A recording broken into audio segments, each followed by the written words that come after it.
మర్చిపోవడం. ఆయన మర్చిపోవటానికి అన్యాయస్తుడు కాదు. నువ్వు ఏడ్చేటప్పుడు భర్త చూడకపోవచ్చు, భార్య చూడకపోవచ్చు, పిల్లలు చూడకపోవచ్చు, ఇరుగు పొరుగు వారు చూడకపోవచ్చు. ఈ దేవుడు మనం చేసినాడు, ఈ దేవుడు కళ్ళు ఇచ్చినాడు, ఆ దేవుడు చూస్తున్నాడు. కానీ దేవుడు అలాంటి వాడు కాదు.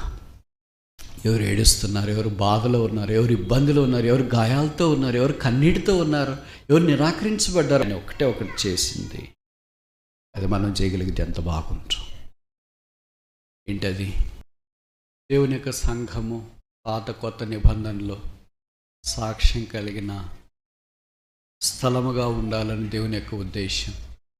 సాక్ష్యార్థమైన బావులు ఉన్నాయి, సాక్ష్యార్థమైన సంఘాలు ఉన్నాయి, సాక్ష్యార్థమైన స్థలాలు ఉన్నాయి, సాక్ష్యార్థమైన వ్యక్తులు కూడా వాక్యంలో మనకు కనిపిస్తున్నారు. దేవుడు బెర్షెబా విషయంలో ఆదికాండము లేదా పాత నిబంధనలో ఎంత ప్రత్యేకమైన శ్రద్ధ వహించినాడో 5 సందర్భాలు మీ గమనానికి నేను తీసుకురావాలని కోరుతున్నాను. ఆ అనుభవము మనదై ఉండాలని దేవుని యొక్క ఉద్దేశం. కనుక దేవుని పని మనలో నూతనముగా జరుగుట ద్వారా సంవత్సరం వెంబడి సంవత్సరము ఈ క్రైస్తవ యాత్రలో సాగిపోతున్నప్పుడు దేవ స్వభావములో మనం పాలు పొందాలని దేవుని యొక్క బీస్ట్. పాత నిబంధనలో అలాగూ బెర్షెబాను దేవుడు వాడుకుంటూ వచ్చినాడు. మనందరికీ పరిచయము బెర్షెబా ఆయా సందర్భాల్లో ముఖ్యంగా ఆదికాండంలో కనిపిస్తూనే ఉంటుంది. మొట్టమొదట ఆదికాండము 21వ అధ్యాయం, జెనెసిస్ చాప్టర్ 21, 14వ వచనం. కాబట్టి తెల్లవారినప్పుడు అబ్రహాము లేచి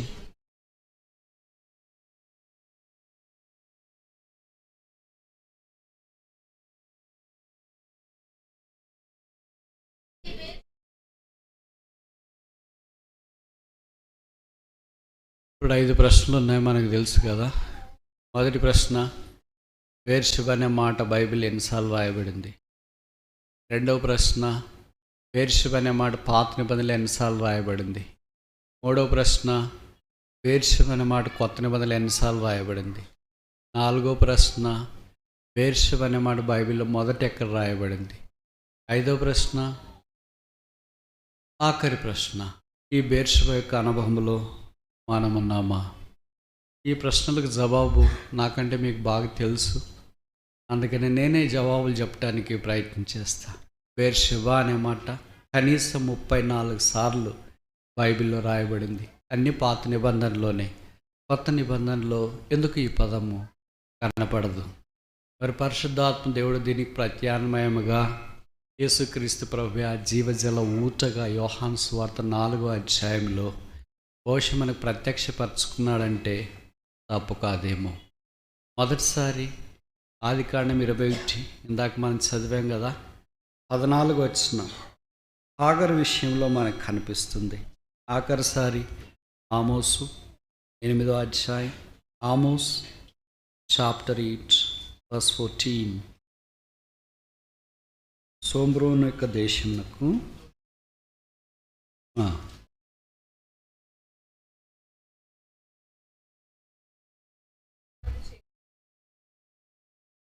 బహుశా నాకు తెలిసేది ఆఖరి అనుకుంటా బైబిల్లో. కనుక దాదాపు 34 సార్లు ఈ పదం కనిపిస్తుందంటే పరిశుద్ధాత్మ దేవుడి పదం విషయం ఎంతో పట్టింపు కలిగి, పదజాలము కంటే పద తాత్పర్యం ప్రాముఖ్యం, పద ప్రయోగం కంటే పద భావం చాలా ప్రాముఖ్యం. ఇప్పుడు చిన్న ప్రశ్న ఏంటంటే, ఈ బెర్షెబా అనే మాట ఈ పాత నిబంధనలోనే 34 సార్లు కనిపిస్తుంది అన్నాం కదా. ఏ పుస్తకంలో ఎక్కువసార్లు రాయబడింది? ఆదికాండం. ఎన్నిసార్లు రాయబడింది? కనీసం 10 సార్లు రాయబడింది, 10 times. అంటే ఆదికాండంలో ఈ బెర్షెబా సాక్షార్థమైన భావన మన పితరుల జీవితం ద్వారా మనకు తెలియపరచబడుతుంది. మొట్టమొదటిసారి హాగర్ దగ్గర ఇక్కడ మనకు కనిపిస్తుంది. ఇక్కడ పరిస్థితి మనకు పరిచయమే. అబ్రహాము శారాలు, దేవుడు వాగ్దానం చేశాడు 75వ సంవత్సరమున నేను మీకు ఆశీర్వాదముగా ఉందును లేదా ఆశీర్వదిస్తాను అని. 25 సంవత్సరాలు ఎదురు చూసినారు. దాదాపు 100 సంవత్సరాలు వచ్చేటప్పటికి కూడా వాళ్ళకి కలగలేదు అని అనుకుంటూ వచ్చినారు. అంతకుముందే బహుశా ఓ పొరపాటు జరిగింది. షారా ఏం చేసిందంటే హాగర్ తీసి అబ్రహాంకి ఇచ్చింది. తర్వాత వారి ద్వారా దేవుడు కుమారుని భూమి మీదకి తీసుకుని వచ్చినాడు, పేరు ఇష్మాయిల్ అని. ఆ తర్వాత షారా కూడా దేవుని యొక్క కృపను బట్టి 21వ అధ్యాయం ఆరంభంలో మనం చూస్తాం. యెహోవా తాను చెప్పిన ప్రకారము షారాను దర్శించెను. దేవుడు దర్శించేవాడు ఎప్పుడు? ఆయన కాలములో. ఎలాగా? చెప్పినాడు గనక చేస్తాడు. ఆయన మన వల్లే అబద్ధం చెప్పేవాడు కాదు. ఈత 1:4 చెప్పబడింది, గాడ్ దట్ కెనాట్ లై. అబద్ధమాడ నేరని దేవుడు. నాకు తెలిసి ఆ దేవుని యొక్క గుణాల రాసి అక్కడ ఉంటే రాశారనుకుంటుంది. ఎందుకంటే అక్కడ తీతు క్రేతు అనే సంఘంలో ఒక కాపరిగా ఉన్నాడు. ఆ క్రేతు అనేది గ్రీస్ దేశానికి ఆవలో ఉన్న ఒక ద్వీపం. అక్కడ ఉండే మనుషులంతా చాలా ఘోరమైన వాళ్ళు. వాళ్ళని గురించి ఎంత తక్కువ చెప్తే అంత మంచిది. ఇక్కడ 11వ వచనంలో రాశారు, ఎంత ఘోరమైన వాళ్ళంటే ఎల్లప్పుడూ అబద్ధాలు చెప్తారంట. ఎప్పుడో ఒకసారి అంటే సరేలా మంట అయిపోయి అనుకోవచ్చు. ఎల్లప్పుడూ అబద్ధం ఆడవారు. ఇలాంటి వాళ్ళు కూడా ఉంటారా? ఎల్లప్పుడూ స్తుతించాలా, ఎల్లప్పుడూ ఆరాధించాలా, ఎల్లప్పుడూ సేవ చేయాలా అనే పదాలు చూసినాం. కానీ కీర్తనల్లో మనము ఎల్లప్పుడూ నీ కీర్తన ఆ నోట నుండను, ఎల్లప్పుడూ నేను ధ్యానం చేసేదినని. ఇక్కడికి వెళితే తీతులో ఎల్లప్పుడూ అబద్ధం ఆడేవారు. కనుక అలాంటి మనుషుల మధ్యలోనికి ఎన్నడూ అబద్ధం ఆడనేరని దేవుడు వచ్చినాడు. అబద్ధం ఆడుట ఆయన స్వభావం కాదు. సంఖ్యాకాండంలో రాయబడింది, అబద్ధం ఆడటానికి ఆయన మనుషుడు అంటే అర్థం ఏంటి? Very simple, logic is simple. మనిషి ఏం చేస్తాడు? సిటీలో ఇంకేం చేస్తాము? బ్రదర్స్, సిస్టర్స్, బిలీవర్స్, ఇంకెంత తక్కువ చెప్తే అంత మంచిది అనుకుంటాం మనల గురించి. అయితే ప్రభుకు స్తోత్రాలు. ఆయన సత్యవంతుడు కాక తీరడు. ఆయనే సత్యం కనుక ఈ అబద్ధం నుండి తప్పించుట కొరకాయ సత్యదేవుడుగా ఈ భూమి మీదకి వచ్చినాడు. యోహాను 14:6 యేసు అన్నాడు, నేనే సత్యం, ఐ యామ్ ద ట్రూత్. సత్యం అనగా ఏంటి అని పిలాతు యేసు ప్రభువుని అడిగినాడు. చాలా విచిత్రమైన సంగతి ఏంటంటే, సత్యమైన వ్యక్తిని ఎదురుగు పెట్టుకొని అసత్యంలో ఉన్న వ్యక్తి అన్యాయంగా తీర్పు తీర్చువాడు న్యాయాధిపతిని గూర్చి వాట్ ఈస్ ట్రూ. సత్యం అనే మాట తెలియకుండానే న్యాయాధిపతి యొక్క స్థానం మీద కూర్చోవడం శోచనీయం. పైపెచ్చి ఏదో ఒక ఖైదీని సత్యం అనగా ఏమని అడిగితే అర్థం ఉందేమో, కానీ సత్యాన్ని అడిగినాడు వాట్ ఈస్ ట్రూత్ అని. మా అమ్మ దగ్గరికి పోయి అడిగామనుకో, మా అమ్మాయి అంటే ఏంటి అని. టీచర్ దగ్గరికి పోయి అడిగాను టీచర్ అంటే ఏంటి అని. టీచర్లు అయితే బెత్తం పట్టుకుని పాతకాలం, ఇప్పుడు కాదులే. టీచర్ అంటే ఏంటా చేయబెట్టి ఇట్లా. సో యేసు ప్రభుత్వానికి వాట్ ఈస్ ట్రూత్? సత్యం అనగా ఏమి? Christ is the truth. ఏసే సత్యం. సత్యం is not something you speak, something you hear. సత్యము ఈజ్ ఎ పర్సన్. సత్యం ఒక వ్యక్తి. నేను సత్యం మాట్లాడుతున్నానంటే అర్థం ఏంటి? I speak the person. నేను ఒక వ్యక్తిని గురించే మాట్లాడుతున్నాను. నేను అసత్యం మాట్లాడుతున్నానంటే అర్థం ఏంటి? I speak a person. Who is that person? మీ తండ్రి అయిన అపవాది ఎల్లప్పుడూ అబద్ధికుడు. Is a liar, blatant liar, colossal liar, పరిపూర్ణముగా అబద్ధికుడు. అలాంటి మానవ జాతిని రక్షించి పాపక్షమాపణ అనుగ్రహించి సర్వసత్యములోనికి నడిపించుట కొరకాయ దేవుడు మానవుడికి ఈ భూమి మీదకి దిగి వచ్చినాడు. మనుషుడు తను బాగు చేసుకోలేడు, తను అబద్ధాలు చెప్పి తగ్గించుకోలేడు, తన జీవితాన్ని మార్చుకోలేడు. తనకు తానుగా పాపం నుండి బయటపడటానికి చేసే ప్రతి ప్రయత్నం అంతా తన జీవితంలో నిర్జీవము, అవాస్తవము అని చాలా తొందరలోనే తేలిపోతుంది. కానీ ప్రయత్నం చేయడం మానవ నైజం కనుక ప్రయత్నం చేస్తూనే ఉంటాడు. చాలామంది ఆ ప్రయత్నంలో ఓడిపోయి ఇంతకుముందు కంటే ఇంకా ఎక్కువ పాప స్థితిలో ఉంటారు. అందుకనే ఆత్మహత్యలు జరుగుతుంటాయి. ఎందుకని? మీ లోకంలో ఏదైనా జంతువు ఆత్మహత్య చేసుకునేది విన్నారా? ఎప్పుడైనా ఒక గాడిద ఆత్మహత్య చేసుకునింది అని చదివినారా? ఎప్పుడైనా ఒక గుర్రము, పోతున్న రైలుకి అడ్డం పడి చచ్చిపోయింది అని విన్నారా? ఎప్పుడైనా ఒక పిల్లి క్యాట్ బావిలో దూకింది చచ్చిపోయింది అని విన్నారా? ఎప్పుడన్నా సింహం సైనాడ్ తీసుకునింది అని విన్నారా? జంతువులు చేయని పని మనుషుడు చేస్తున్నాడు. మరి ఎవరు హై స్టాండర్డ్, మనిషా జంతువా? మామూలుగా మనం ఏమనుకుంటామంటే man is a supreme being. When is a supreme being he should live a supreme life, but instead he lives a inferior life. జంతువు జీలింది మనుషుడు చేస్తున్నాడు. బహుశా బాధ ఎక్కువ ఉందేమో, ఆలోచన సరళ ఎక్కువ ఉందేమో, ఇబ్బందులు ఎక్కువ ఉన్నాయేమో, పోరాటం ఎక్కువ ఉందేమో. ఆ మనిషి దాన్ని బట్టి తన జీవితం ఇంకెందుకు అని అనుకుంటూనే ఉన్నాడు. ప్రభుకు స్తోత్రాలు. యేసుక్రీస్తు ప్రభువారు మానవుడిగా మన దగ్గరికి దిగి వచ్చి ఆ బాధ, వేదన, అవమానం, ఆ నింద, అపరాధముల శిక్ష సెలవులో భరించినాడు. ఈ 53లో చెప్పబడింది, మన సమాధానార్థమైన శిక్ష ఆయన మీద పడెను. అతడు స్వరూపమైన సొగసైన లేనివాడిగా వికారుడిగా మార్చబడ్డాడు. సెలవులో రక్తం కార్చి చనిపోయి సమాధి తిరిగి 3వ దినాన్ని లేచి పరలోక స్థలంలో మహామహుని యొక్క కుడి పార్శ్వమున ఆసీనుడైనాడు. That Christ is truth. ఆ క్రీస్తే సత్యం. ఇంకా క్రీస్తు దగ్గరికి రాకపోతే ప్రేమతో ఆహ్వానిస్తున్నా, ప్రభువైన యేసునందు విశ్వాసం ఉంచుము, అప్పుడు నీవును నీ ఇంటి వారును రక్షణ పొందుతారు. నీ హృదయంలో యేసుక్రీస్తు ప్రభువు లేకపోతే, సమాధానం, నెమ్మది, సంతోషం లేకపోతే నీ హృదయానికి ఏమీ ఆత్మ సంబంధమైన తృప్తి, నెమ్మది ఉండదు. వస్తుంటాయి, పోతుంటాయి, కానీ నీ జీవితానికి ఏవి ప్రభావితం చూపించు. అయితే నువ్వు యేసునందు విశ్వాసం ఉంచి నీ హృదయంలో యేసుక్రీస్తు ప్రభువును రక్షకుడిగా చేర్చుకుని ఆయన కొరకు జీవించడానికి ఇష్టపడితే, వాక్యం ద్వారా, సందర్భం ద్వారా దేవుడు హృదయాన్ని ప్రేరేపించి దేవ స్వభావంలో పాలివారిగా చేయాలని దేవుని యొక్క ఉద్దేశం. ఇది ఉచితం, ఇది తండ్రి అభీష్టం, ఇది దేవుడు మానవాళి కొరకు ఏర్పాటు చేసిన దైవ సంకల్పం. ఈ సంకల్పం ముద్ద నిరాకరిస్తావా, తృణీకరిస్తావా, కాదంటావా? జవాబేంటి? కరుణా సంపన్నుడైన దేవుడు తను ఇచ్చిన మాట చొప్పున శారాను దర్శించినాడు, కుమారుని కనింది, ఇస్సాకు అని పేరు పెట్టినారు. ఇప్పుడు పోరాటం ఆరంభమైంది. అబ్రహాం హాగర్ని వెళ్ళగొట్టాల్సి వచ్చింది. అందుకని చాలా బాధతప్త హృదయంతో హాగర్ను పంపించే సందర్భమే ఇక్కడ బేర్షెబా అని మనం చూస్తాం. కనుక మొదటిసారి బేర్షెబా అనే పదం కనిపించింది. It's a deep pain, occasion of a deep pain. ఒకవైపు చూస్తే, ఇంకొక వైపు చూస్తే ఇట్స్ ఎ గ్రేట్ ఎక్సడస్, ఇదో గొప్ప నిర్గమం. ఒక మాట ఇలాగ నేను చెప్పొచ్చా?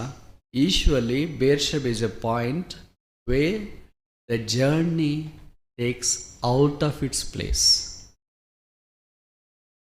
Point of the beginning of the journey. ప్రయాణం యొక్క ఆరంభమే బేర్షెబా. అంటే ప్రయాణం ఎక్కడికి? బహుశా హాగర్ అయితే అరణ్యంలోనికి వెళ్తుందేమో, మనమైతే యేసుక్రీస్తు ప్రభు వైపు ప్రయాణం చేస్తున్నాం. అందుకే మనం ప్రయాణికులం, యాత్రికులం, అందుకే మనం అతిథులము అనే దేవుని యొక్క వాక్యంలో మనం చూస్తున్నాం. చాలా విషాదకరమైన సంగతి ఏంటంటే, ఈమె తన కుమారుని చేతపట్టుకొని బయటికి వెళ్ళాలా, ఎక్కడికి వెళ్తుందో తెలియదు. రాయబడింది అరణ్యము, విల్డర్నెస్. మీకు తెలుసు కదా, బేర్షెబా అనేది ఎంత అరణ్యం అంటే పొరపాటును కూడా ఒక చెట్టు కూడా కనపడదంట చూస్తామంటే. అంత తీవ్రమైన అరణ్యం. It's a barren desert. ఈ 2 పదాలు బైబిల్ ఎప్పుడు వాడుతుంటారు. దాను మొదలుకొని బేర్షెబా అని, లేదా బేర్షెబా మొదలుకొని దాను అని. దాను అనేది ఉత్తర దిక్కున చివరి భాగం ఇజ్రాయెల్ దేశానికి. బేర్షెబా అనేది దక్షిణ దిక్కున చివరి భాగం. మన భారతదేశం గురించి మాట్లాడేటప్పుడు అంటారు కదా, కాశ్మీర్ మొదలుకొని కన్యాకుమారి దాకా అని. Same to same. ఇప్పుడు ఒక ప్రశ్న అడగవచ్చా నేను? ఈ మాట బైబిల్లో ఎన్నిసార్లు రాయబడింది? ఏ మాట? దాను మొదలుకొని బేర్షెబా దాకా. ఎప్పుడైనా ఆలోచించినారా? అంత టైం లేదనుకుంటా మీకు. కనీసం 7 సార్లు రాయబడింది, 7 times. దాను మొదలుకొని బేర్షెబా, దాను మొదలుకొని బేర్షెబా, దాను మొదలుకొని బేర్షెబా. ఇదంతా దాన్ని కంపోజ్ చేస్తుంది. ఇప్పుడు 7 ఎక్కడెక్కడ రాయబడింది నేను చెప్పట్లేదు, ఎందుకంటే సమయము అద్దబాటును బట్టి. ఒకసారి మాత్రమే మీరు అనుమతిస్తే నేను చూపించడానికి ప్రయత్నం చేస్తా. 1 సమూయేలు verse 20, 3వ అధ్యాయం 20 వచ్చిన 1 సమూయేలు 3:20. దిస్ ఫ్రేజ్ దాను మొదలుకొని బేర్షెబా, ఇట్ అక్కర్స్ 7 times.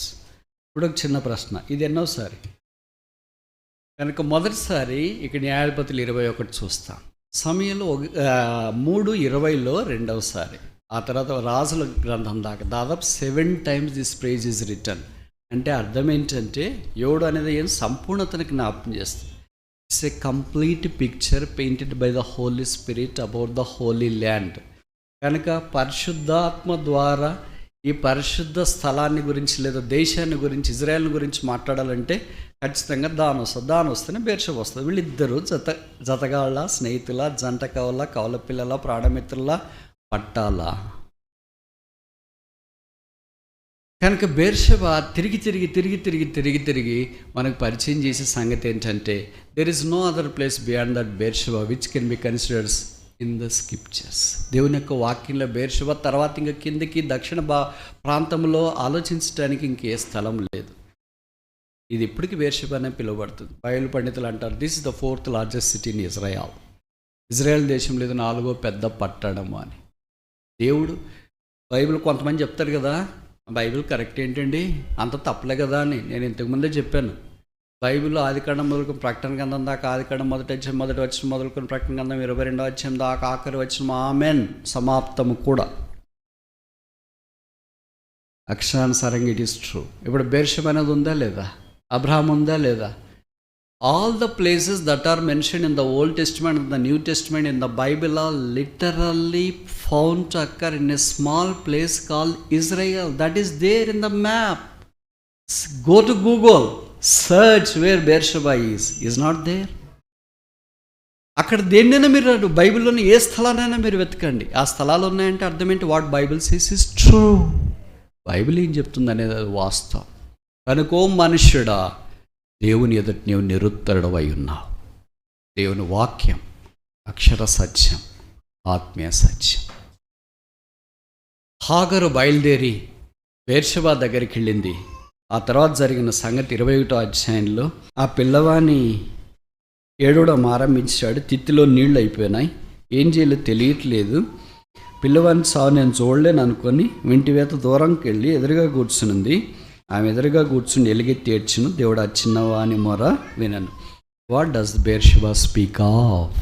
బేర్షెబ ఏం మాట్లాడుతుంది? ఇక్కడ 7 విషయాలు ఉన్నాయి. నేను ఇప్పుడు అవన్నీ చెప్పను, మీరే తర్వాత ఏరుకోవటానికి ప్రయత్నం చేయండి మీకు ఇష్టమైతే. ఎవరైనా రూతులు ఉంటే, లేదు మేమంతా బోయజులు అనుకుంటే సరే మీ ఇష్టం.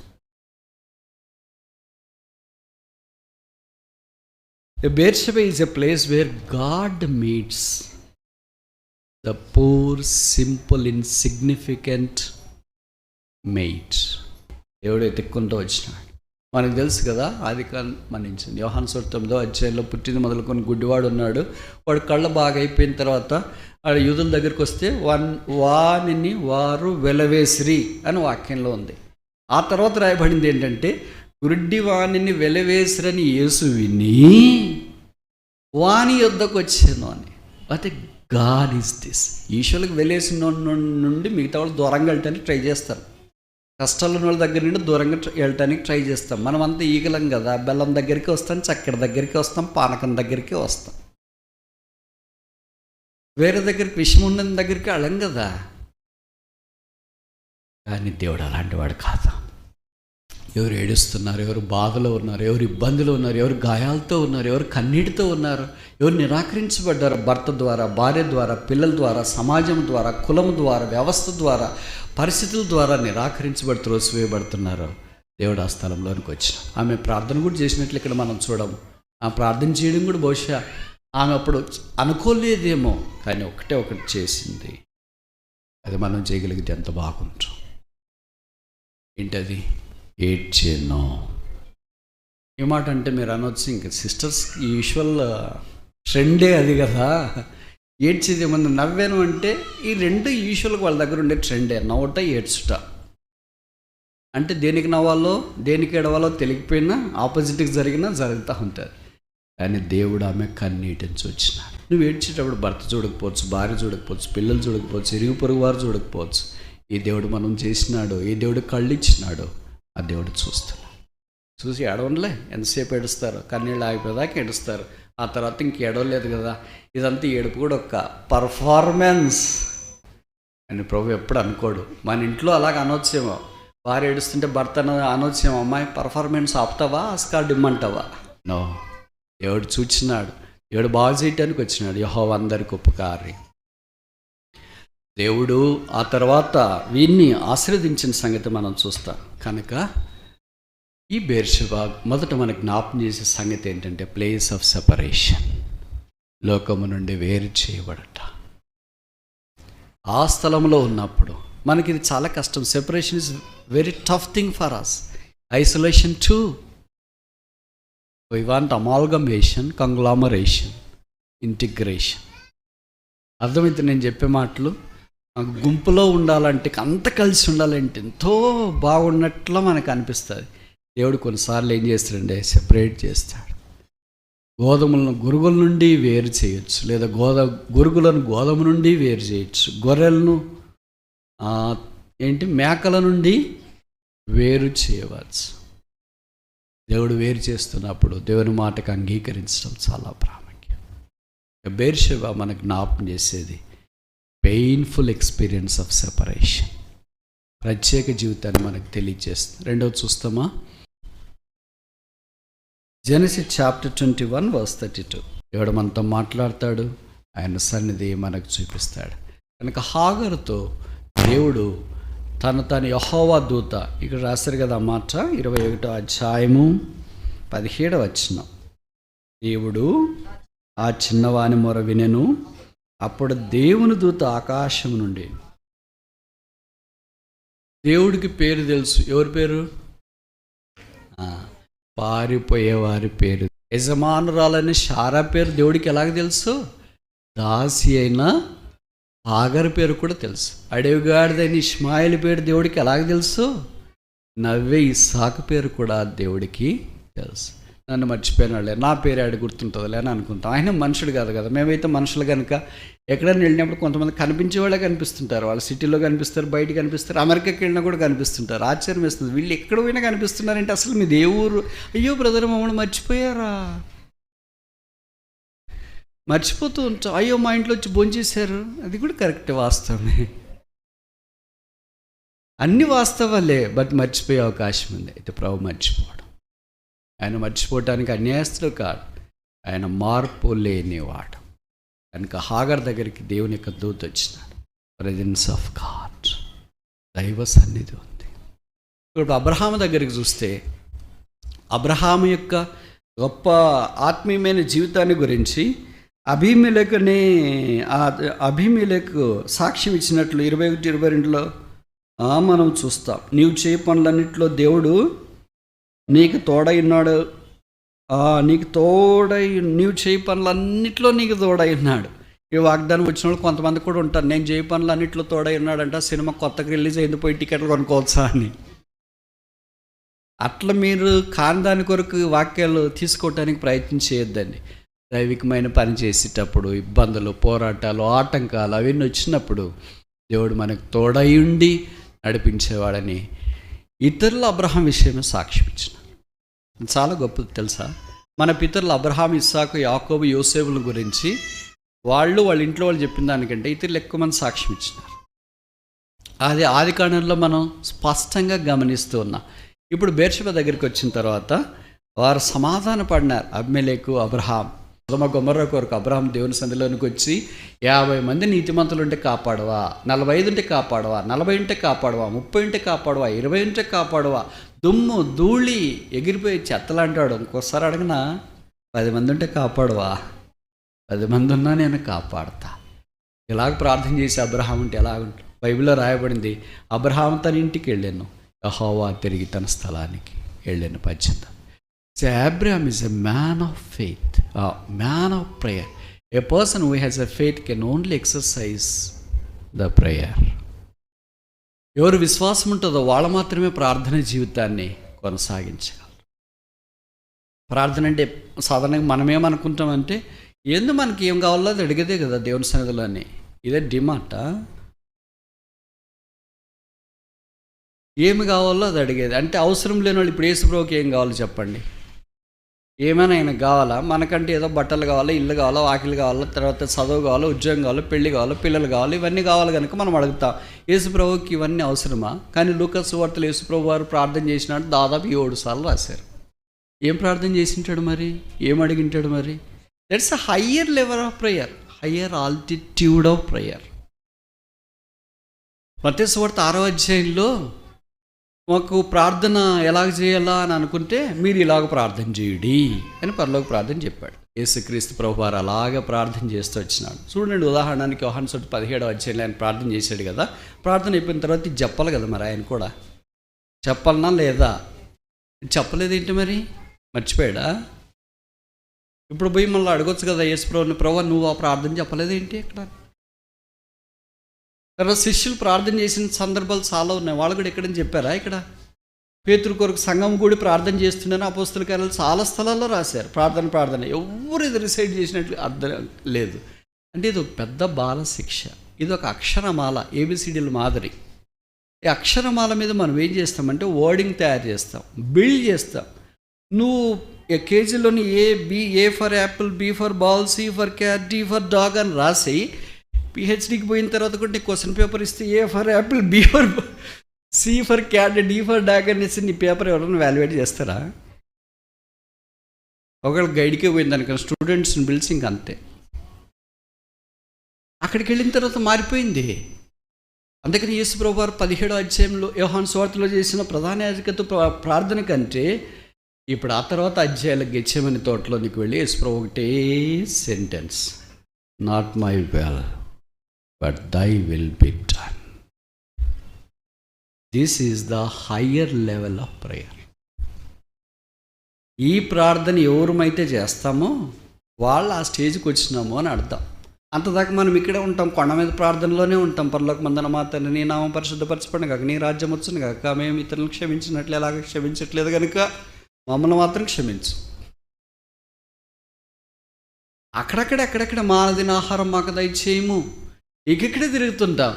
అక్కడికి వెళ్ళి గెత్సేమనే దగ్గరికి ప్రార్థనకి వెళ్ళిన తర్వాత a climax of the prayer, the culmination of the prayer of the saint and the family and the church should be not my will but thy will be done.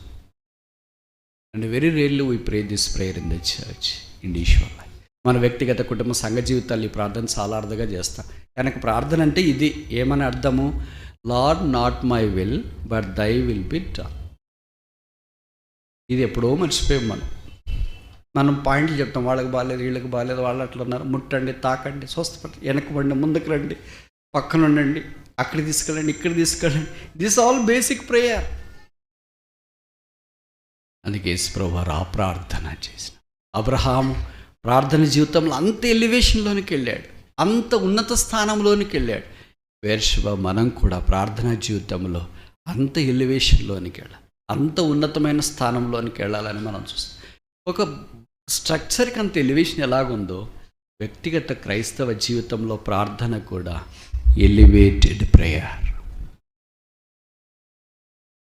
మూడవది చూస్తామా? ఇప్పుడు చదివాం 26-25, ఆదికాండం 26-25.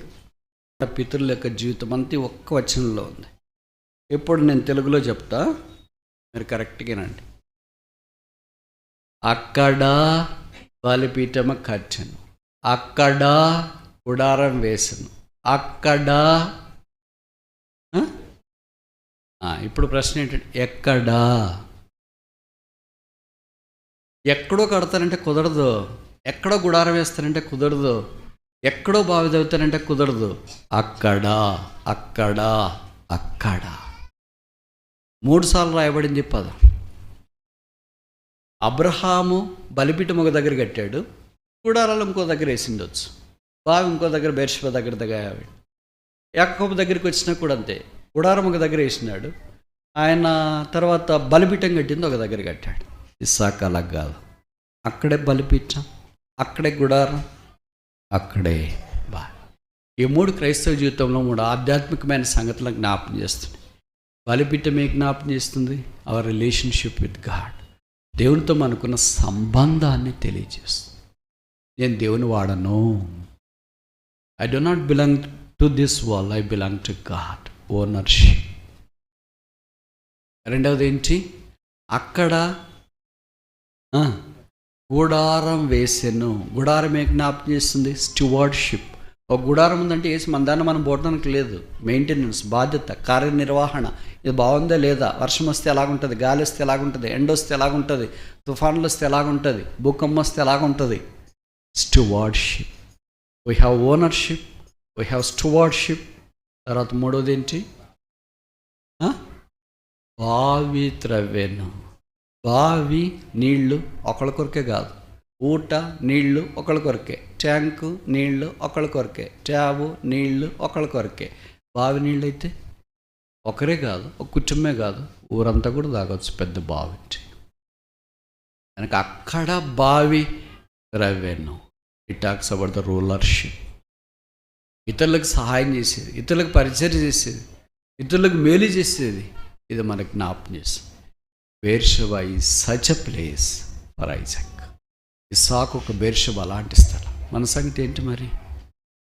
బేర్షెబా ఓనర్షిప్. ప్రవే నా యజమానుడు అనే ఓనర్షిప్ ఉందా? నేను ప్రభు యొక్క గృహ నిర్వాహకుడను, స్టువార్డ్షిప్. నేను ప్రభు ద్వారా ఏలబడేవాడను. అందుకే ఆయన అన్నాడు కదా, ఆ బావి సుకారని బావి దగ్గర యోహాను సువార్త 4వ అధ్యాయంలో కూర్చుండి సమరయ స్త్రీ వస్తే, అమ్మ దాహమునకిమ్ము.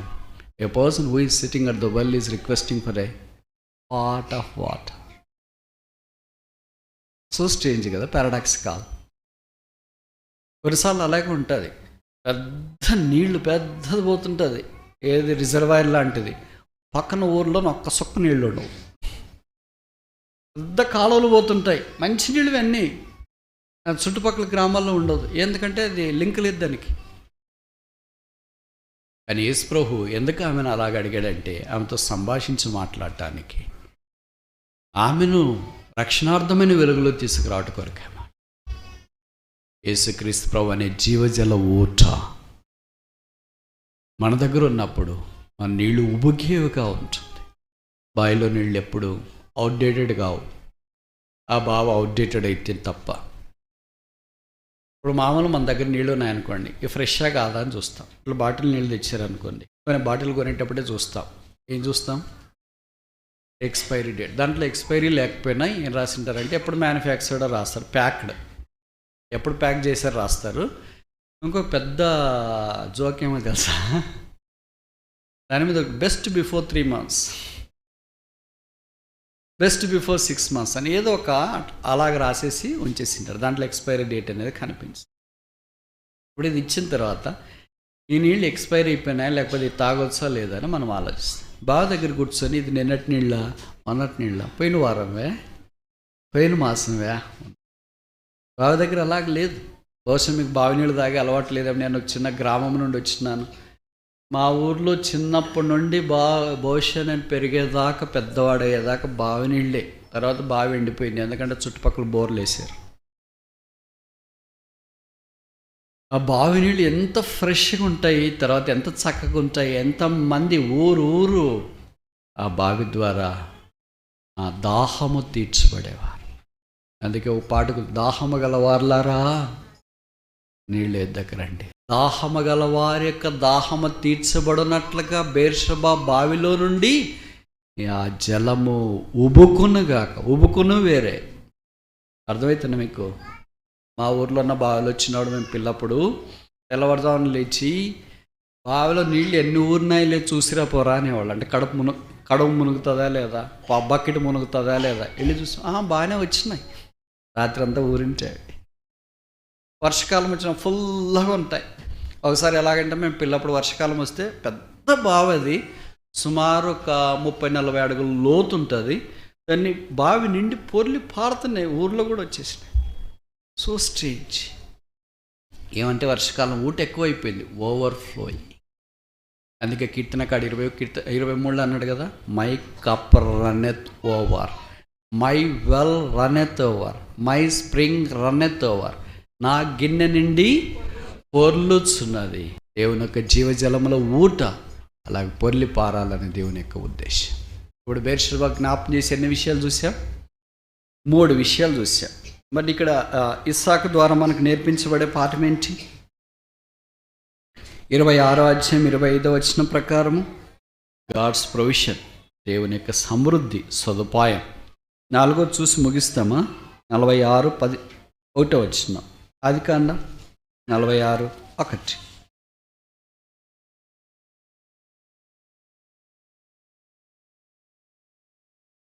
చాలు, బేర్షెబాకు వచ్చి ఇస్సాకు దేవునికి బలు అర్పించును. 5వ వచనం.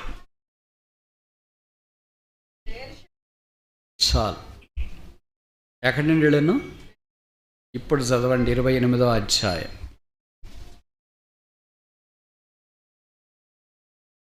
ఆదికాండము 28వ అధ్యాయము 10వ వచనం.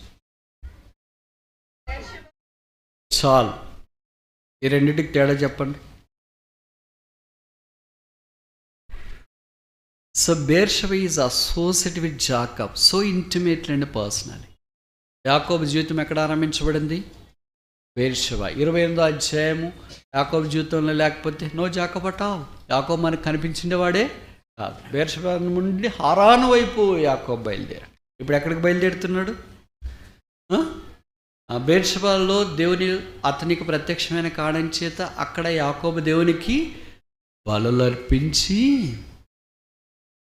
దేవునితో తను తాను ఐక్యపరచుకొని బేర్షెబా నుండి ఇప్పుడు బయలుదేరుతున్నాడు. ఎక్కడికి బయలుదేరుతున్నాడు? బేర్షెబా నుండి యోసేపును చుట్టానికి బయలుదేరుతున్నట్లు వాక్యంలో మనము గమనిస్తూ ఉన్నాం. ఎందుకంటే అక్కడికి బయలుదేరటానికి యాకోబు మొదట భయపడినాడు. అక్కడ ఏం జరుగుతుందో, ఐగుప్తులోన చాలా కష్టం కదా, మనం తెలియని స్థలాలకు వెళుతున్నాము, నా కొడుకేం ఉన్నాడు కానీ వాడి పరిస్థితి ఎలాగుందో ఏం కదా అని భయపడితే ఇప్పుడు ప్రభు అన్నాడు, నీవేం భయపడాల్సిన పని లేదు. యాకోబు యాకోబు అని దేవుడు పిలిచిను. చిత్తం ప్రభు అనెను, నేను నీ దేవుడను నీ తండ్రి దేవుడను, ఐగుప్తునకు వెళ్ళుటకు భయపడకము, అక్కడ నిన్ను గొప్ప జనముగా. ఇప్పుడు చెప్పండి, బేర్షెబా ఇక్కడ ఏం జ్ఞాపకం చేస్తుంది?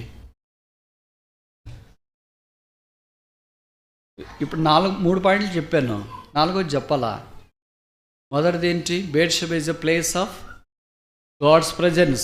కనుక ఈ ఆదికాండం అంతట్లో చూస్తే దేవుడు బేర్షెబాలో వాళ్ళకి ప్రత్యక్షమగతో వచ్చాడు. పై వచనంలో చూడండి ఎంత చక్కగా రాశాడు. మొదటి వచనం,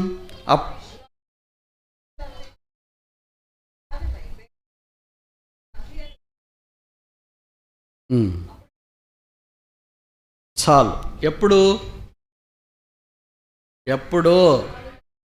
వెరీ గుడ్. ఈ పాత నిబంధనలో అయితే రకరకాల బలు అర్పించారు. ఇప్పుడు కొత్త నిబంధనకు వచ్చిన తర్వాత రోమా 12:1-2 ప్రకారం సజీవమైన బలు మనమే సజీవ యాగముగా మనల్ని మనమే అర్పించుకుంటా, అది ఆయనకు యుక్తమైనది, అనుకూలం.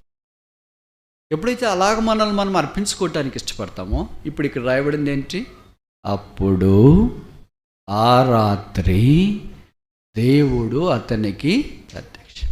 ఈ రాత్రి ఎలాగుంది? ఇప్పుడు 28 చదవండి. ఆదికాండం 28వ అధ్యాయం 11వ వచనం. చాలు, తేడా ఉందా ఈ రాత్రులకి? మన జీవితాలు ఇలాంటివి ఏమైనా ఉన్నాయా? అందుకని ఇప్పుడు 5 ప్రశ్నలు. మొదటి ప్రశ్న ఏంటంటే, 2 సార్లు ఒకే వ్యక్తిని పేరుతో పిలిచేటప్పుడు బైబిల్లో ఎంతమందిని పిలిచినారు? మొదటి ప్రశ్న. రెండవ ప్రశ్న, పాత నిబంధనలు ఎంతమందిని పిలిచినారు? మూడవ ప్రశ్న, కొత్త నిబంధనలు ఎంతమందిని పిలిచినారు? 4వ ప్రశ్న, మొదటి ఎవరిని పిలిచినారు? 5వ ప్రశ్న, ఆఖరి ప్రశ్న, దేవుడు మనల్ని అలాగే ఏమన్నా పిలుస్తాడా? లేదంట. కరెక్ట్ చెప్పినారు. 5వ ప్రశ్నకు మాత్రం జవాబు. ఇప్పుడు పాత నిబంధనలో మొదట డబుల్ నేమ్తో దేవుడు ఎవరిని పిలిచినాడు? అబ్రహామా. తర్వాత ఎవరిని పిలిచినాడు? యాకోబు. తర్వాత ఎవరిని పిలిచినాడు?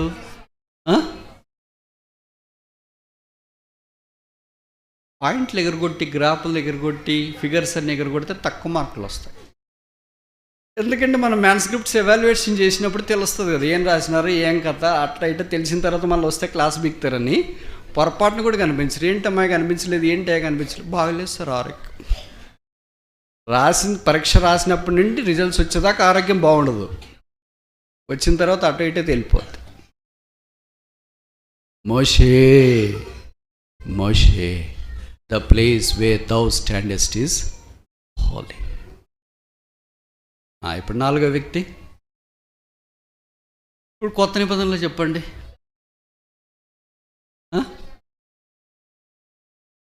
లాస్ట్ పాయింట్ రాసేసారా? ఏమంత అప్పుడే మా రక్షణ పొందలేదు కదా, ఆత్మీయుడేం కాదు కదా. కానీ ఆయన ద్వారా పట్టబడినాడు కనుక సౌలా సౌలా నన్నేలా హింసించవచ్చు.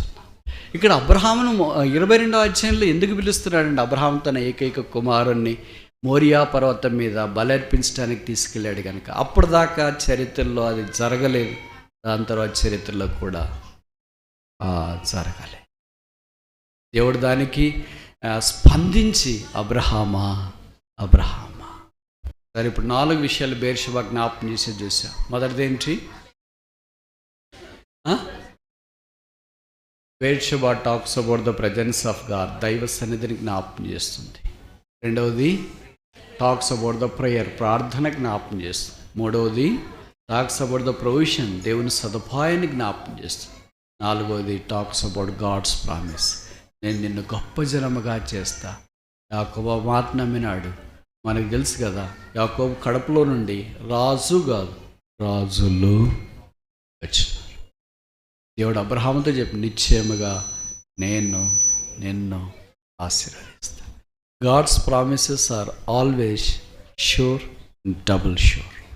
దేవుని వాగ్దానాలు ఎప్పుడు ఎల్లప్పటికీ నిశ్చయం నిశ్చయం నిశ్చయం. మనం చెప్తుంటాం కానీ మీరు మీటింగ్కి వస్తే షూర్, అదంతా ఇన్కరెక్టే. ఊరికే ప్రేజ్ మనం నేర్చుకున్నాం కదా ఇంగ్లీష్. కానీ దేవుడు once he says that surely I will bless thee, surely I will come thee, I will come to thee, surely I will be with thee. నిశ్చయంగా నేను నీతో ఉంటా, నిశ్చయంగా నేను నీ యొద్దకు వస్తా, నిశ్చయంగా నేను నిన్ను దీవిస్తా, నిశ్చయంగా నేను నీకు సహాయం చేస్తా.